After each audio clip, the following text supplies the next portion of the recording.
নমস্কার বন্ধুরা, SD family blog চ্যানেলে আরও একটি নতুন ব্লগে তোমাদের সকলকে স্বাগত জানাই। আজকে তোমাদের সাথে শেয়ার করতে চলেছি আমার শ্বশুর বাড়িতে দ্বিতীয় বর্ষের রান্না পুজোর ভিডিও।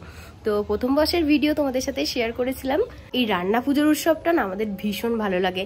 তো অনেক উৎসবই থাকে, গোটা সিদ্ধ, বাড়িতে তো পুজো টুজো লেগেই থাকে।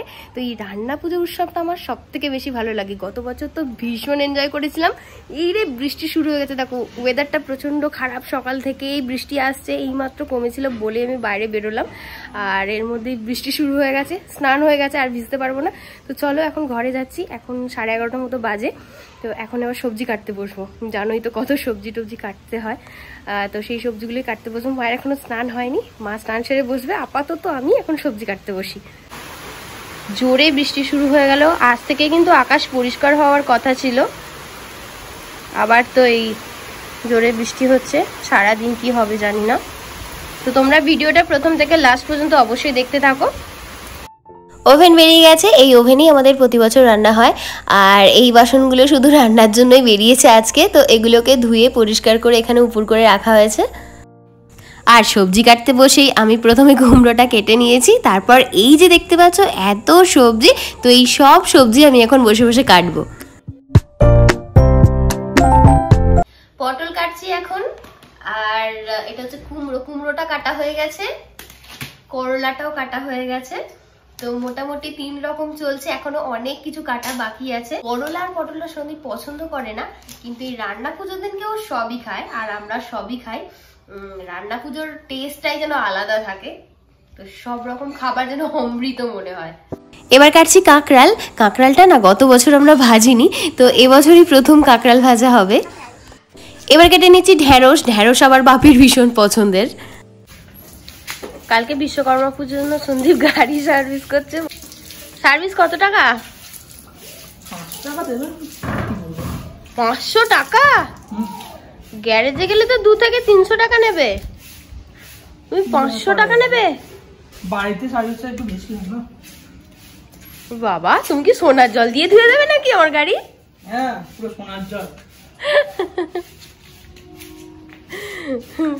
ছেড়ে দাও, যে পর্যন্ত করেছো করো, তারপর আমি গ্যারেজে ধুয়ে নেবো। আর ধুতে হবে না, আমি অত টাকা দিতে পারবো না। 500 টাকা দিয়ে আমি গাড়ি সার্ভিস করাতে পারবো না। 2টো গাড়ি সার্ভিস 1000 টাকা। দেখি কি কোম্পানির শ্যাম্পু দিয়ে তুমি গাড়ি পরিষ্কার করছো? কোম্পানির শ্যাম্পু এসব পাওয়া যায় না মার্কেটে সহজে। কি কোম্পানি? দামি কোম্পানি তো বুঝলাম, জলই চকচক করছে। তাহলে গাড়ি কি হবে আমার? একদম, আবার কি। কিন্তু 500 টাকা আমি দিতে পারবো না। কিছু করার নেই, তাহলে পার্ট কি করে হবে? এই কি সমস্যায় পড়েছি আমি। গাড়ি পার্ট কি করে হবে না দেয় 500 টাকা? তো কষ্ট করে করবো।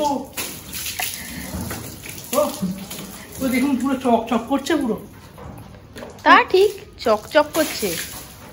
সবজি কাটতে কাটতে আমি চলে গেছিলাম সন্দীপের গাড়ি সার্ভিস করা দেখতে। আর এই দেখো নিয়ে চলে এসেছি আলু। তো আলু তো ভাজতেই হবে, আলু ছাড়া তো আমাদের চলবেই না। আর আমাদের না চালতা দিয়ে ডাল, তো অনেকের অনেক রকম নিয়ম থাকে, কারণ নারকেল দিয়ে ডাল হয়, আমাদের চালতা দিয়ে টকের ডাল। আর এই ডালটা খেতে এতটাই ভালো লাগে না, তার সাথে আলু ভাজা। তো মাকে বলছি কাল যদি সব কিছু শেষও হয়ে যায়, শুধু যদি আলু ভাজা আর ডাল থাকে না, এই দিয়ে আমাদের ভাত খাওয়া হয়ে যাবে।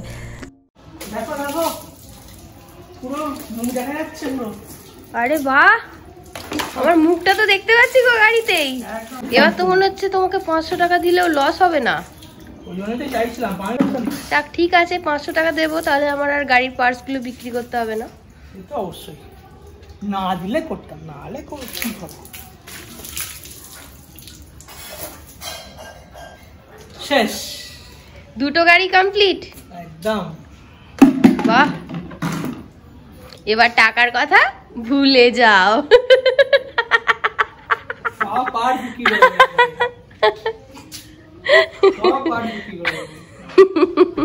এবার কাটছি বরবটি, আর বরবটিটা কেটেই কিন্তু আপাতত আমি উঠে পড়বো। তারপর খাওয়া দাওয়ার পর যেটুকু বাকি আছে সেগুলোই সারবো।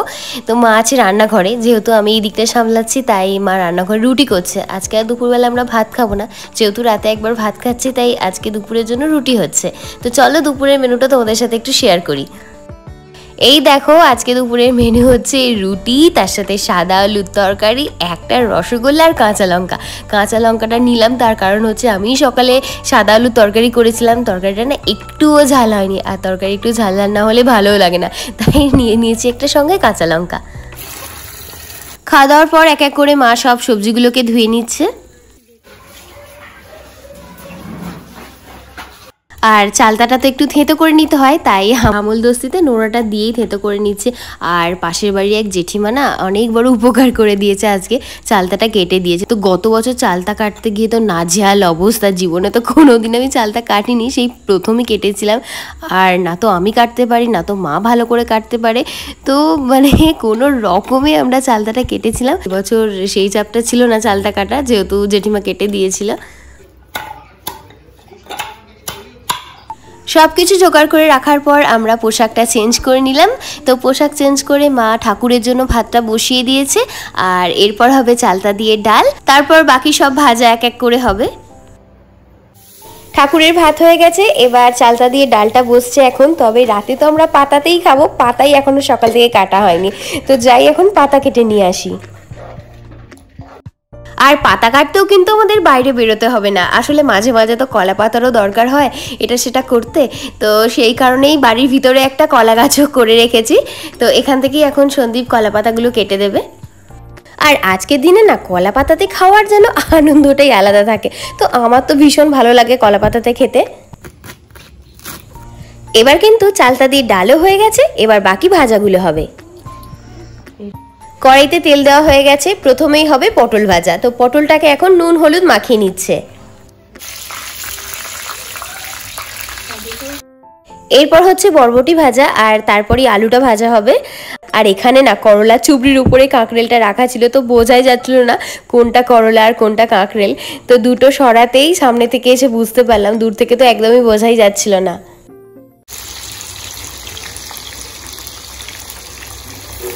আলুর পরিমাণ তো অনেকটাই, দেখতেই পেলে কতটা আলু কেটেছিলাম, সব থেকে বেশি আলুই কেটেছি। তো আলুটা 3 বার করে ভাজতে হবে।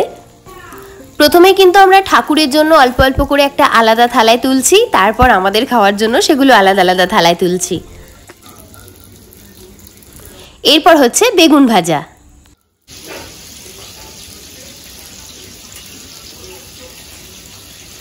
কাঁচকলা ভাজা, কাঁচকলা ভাজা খেতেও কিন্তু আমার বেশ ভালো লাগে। ঢেঁড়স ভাজা, করলা ভাজা,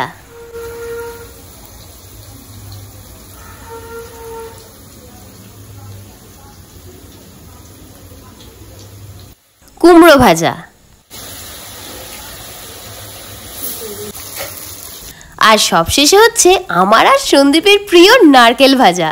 রান্না পুজোতে নারকেল ভাজা ছাড়া তো আমরা ভাবতেই পারি না, আমাদের এতটা ভালো লাগে।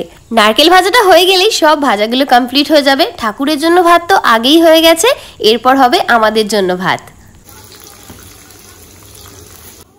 নারকেল ভাজা হয়ে যাওয়ার পর আমাদের জন্য ভাত বসে গেছে।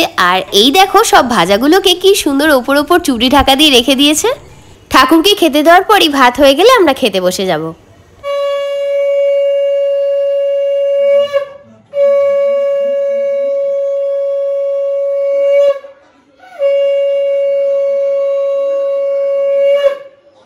আজকে রান্না পুজোর সব রান্নাবান্না তো কমপ্লিট হলো, আমি যাই গিয়ে পাতাগুলো পেতে ফেলি।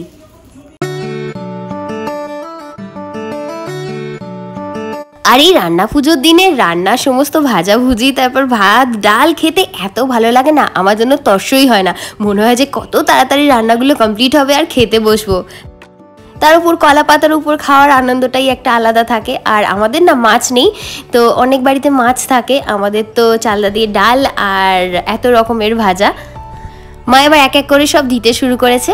আমাদের এখানে তো সব বাড়িতেই রান্না আছে, তাই কেউ কারোর বাড়ি সেইভাবে খেতে যায় না, কিন্তু কালকে আমাদের বাড়িতে দুজন কিন্তু স্পেশাল ব্যক্তি আসছে, ভিডিওটা অবশ্যই দেখতে থাকো তার জন্য।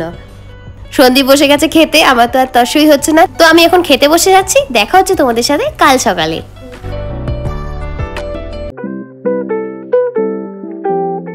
পরের দিন সকালবেলা আমাদের আগে ঠাকুরকে ভাত দিতে হয়, তারপর আমরা খাই।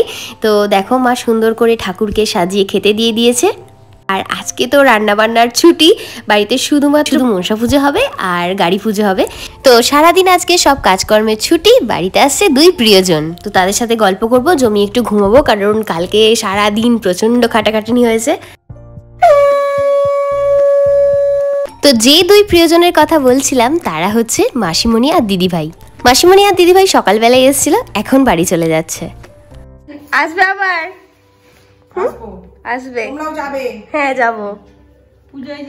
আচ্ছা, তো রান্না পুজো সারাটাক্ষণ তো এইভাবেই কাটলো। আর সত্যিই ভালো লাগে যখন নিজের বাড়িতে রান্না থাকে। বিয়ের আগে যখন ওই বাড়িতে রান্না ছিল না, তো অনেক বাড়ি থেকে নিমন্ত্রণ আসতো আর আমরা খেতেও যেতাম, যেহেতু ভালোবাসতাম, প্রচন্ড ভালোবাসতাম রান্না পুজো, এই রান্না পুজোর এই রান্নাটা খেতে। তাই রান্নার দিনকে একজনদের বাড়ি যেতাম, পরের দিন আরো একজনদের বাড়িতে যেতাম। তো ভীষণ ভালো লাগতো। আর কি বলতো, বুঝতাম না তো তখন যে এত পরিশ্রম থাকে, আর পরিশ্রমের মাঝেও যে এত আনন্দ থাকে। সারাদিন অনেক পরিশ্রম করে রান্না বান্না করার পর যখন তৃপ্তি করে সবাই খায় না, সেই ক্লান্তিটা যেন কেটে যায়। ভীষণ ভালো লাগে। সবাই খুব ভালোবাসে আমার বাড়িতে রান্না খেতে। তো রান্না পুজোর গত বছর ভিডিও তোমাদের সাথে শেয়ার করেছিলাম, আর এবছরের ভিডিও তোমাদের সাথে শেয়ার করলাম। তো ভিডিওটি কেমন লাগলো অবশ্যই জানিও। মাসিমণি দিদি ভাইরাও তো বাড়ি চলে গেল, রাতে তো আবার রুটি করতে হবে, তো সন্ধ্যেবেলা রুটি তরকারি সবই হবে। তো আজকের ভিডিওটি তোমাদের কেমন লাগলো অবশ্যই কমেন্ট করে জানিও। ভালো লাগলে লাইক করতে ভুলো না। যারা আমার চ্যানেলের নতুন বন্ধুরা আছো, এখনো সাবস্ক্রাইব করনি, তাড়াতাড়ি সাবস্ক্রাইব করে দিও। তোমরা সকলেই সুস্থ থেকো, ভালো থেকো। দেখা হচ্ছে খুব তাড়াতাড়ি আরো একটি নতুন ভিডিওতে। আজকের মতো টাটা।